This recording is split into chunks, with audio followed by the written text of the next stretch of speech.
کوئی سیاستدان اب تا حیات نااہل نہیں ہوگا، انتخابات کی تاریخ دینے کا اختیار الیکشن کمیشن کو مل گیا۔ سینٹ میں الیکشن ایکٹ 2017 میں ترمیم، قائد ایوان، اپوزیشن لیڈر اور اراکین کی امارات کے بل منظور کر لیے گئے۔ چیئرمین صادق سنجرانی کی زیر صدارت سینٹ میں اجلاس ہوا، جس میں وزیر مملکت شہادت اوان نے الیکشن ایکٹ میں ترمیم کا بل پیش کیا۔ بل کے مطابق سپریم کورٹ، ہائی کورٹ یا کسی بھی عدالتی فیصلے، آرڈر یا حکم کے تحت سزا یافتہ شخص فیصلے کے دن سے 5 سال کے لیے نااہل ہو سکے گا۔ پی ٹی آئی اور جماعت اسلامی کی جانب سے الیکشن ایکٹ میں ترمیم بل کی مخالفت کی گئی۔ سینیٹر دلاور خان نے کہا کہ جہانگیر ترین اور ملک کے 3 دفعہ وزیر اعظم نواز شریف اس قانون کا شکار ہوئے، یہ بل آج ہی پاس کریں، کل چیئرمین پی ٹی آئی بھی اس نااہلی کا شکار ہو سکتے ہیں۔ پارلیمنٹ کی مدت میں توسیع کر کے کسی نے کیا کرنا، الیکشن وقت پر ہونے چاہیے اور وقت پر ہی ہوں گے۔ وفاقی وزیر داخلہ رانا ثناء اللہ نے بھی بروقت انتخابات کی حمایت کر دی۔ وزیر داخلہ نے خبر رساں ادارے کو انٹرویو میں کہا کہ عام انتخابات اپنے وقت پر ہوں گے اور حکومت نے اس کے لیے بجٹ میں فنڈز بھی مختص کر دیا ہے۔ 9 مئی کے واقعے پر رانا ثناء اللہ کا کہنا تھا کہ فوجی تنصیبات پر حملہ ہوا جو بغاوت تھی، اور اس کے موجد عمران خان ہیں جو موقع سے پکڑے گئے، انہیں تو سزا ملنی ہے، تو اسے بھی منصوبہ بندی کرنے کی سزا ملنی چاہیے اور ملے گی۔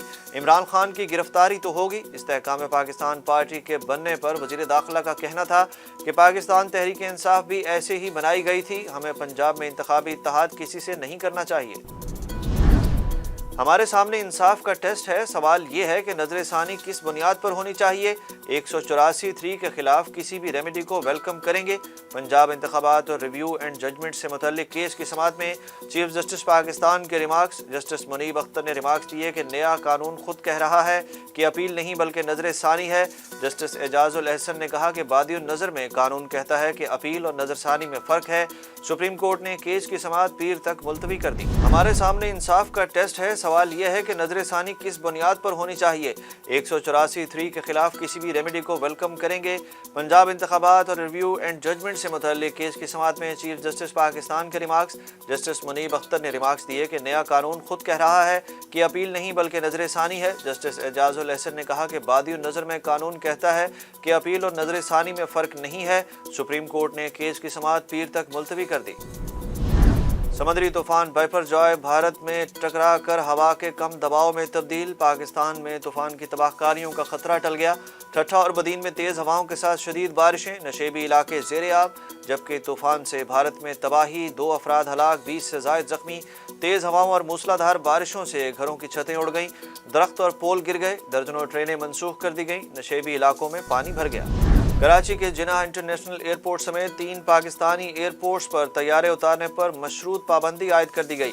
سول ایویشن اتھارٹی نے سمندری طوفان بائپر جوائے کے تناظر میں محفوظ ہوائی سفر سے متعلق نوٹم جاری کر دیا۔ ترجمان CAA کے مطابق نوٹم آج رات 12 بجے تک نافذ العمل رہے گا۔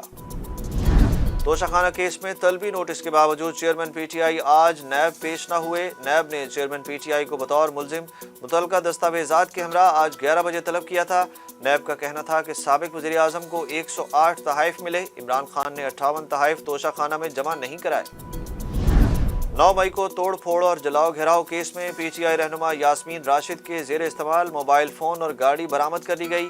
پولیس کا کہنا ہے کہ یاسمین راشد کا موبائل فون فرینزک کے لیے بھجوا دیا ہے۔ تفتیشی ٹیم نے جیل میں پی ٹی آئی رہنما سے تفتیش کی، جبکہ تھانہ شادمان کو نظر آتش کرنے کے مقدمے میں یاسمین راشد سمیت 12 ملزمان کی درخواست ضمانت خارج کر دی گئی۔ ATC لاہور نے دیگر 22 شریک ملزمان کی درخواست منظور کر لی۔ سینٹ الیکشن مبینہ دھاندلی کیس میں سابق وزیر اعظم یوسف رضا گیلانی کے بیٹے علی حیدر گیلانی سمیت 3 افراد کے ناقابل ضمانت وارنٹ گرفتاری جاری۔ ملزمان کو گرفتار کر کے پیش کرنے کا حکم دے دیا گیا۔ سینٹ الیکشن میں مبینہ دھاندلی سے متعلق کیس کی سماعت ڈسٹرکٹ اینڈ سیشن کورٹ اسلام آباد میں ہوئی، جس میں جج امید علی بلوچ نے تمام ملزمان کے ناقابل ضمانت وارنٹ گرفتاری جاری کر دیے۔ ڈسٹرکٹ اینڈ سیشن کورٹ اسلام آباد نے فرد جرم کی کارروائی ایک بار پھر مؤخر کرتے ہوئے کیس کی سماعت 14 جولائی تک ملتوی کر دی۔ وائس چانسلرز کے لیے ڈکیت کا لفظ استعمال کرنے پر خواجہ آصف نے معذرت کر لی۔ قومی اسمبلی اجلاس میں وزیر دفاع خواجہ آصف نے کہا کہ یونیورسٹی وائس چانسلر کے بارے میں یہ لفظ استعمال کرنے پر معافی مانگتا ہوں، گزارش کرتا ہوں اسمبلی کارروائی سے بھی اس جملے کو حذف کیا جائے۔ دستگاہوں اور اساتذہ کا میرے نزدیک بڑا احترام ہے، میری تقریر میں کرپشن پر زور تھا۔ اسپیکر قومی اسمبلی نے کہا کہ مجھے ابھی تک وائس چانسلرز کا کوئی خط نہیں ملا، مگر آپ نے بڑے پن کا مظاہرہ کیا ہے۔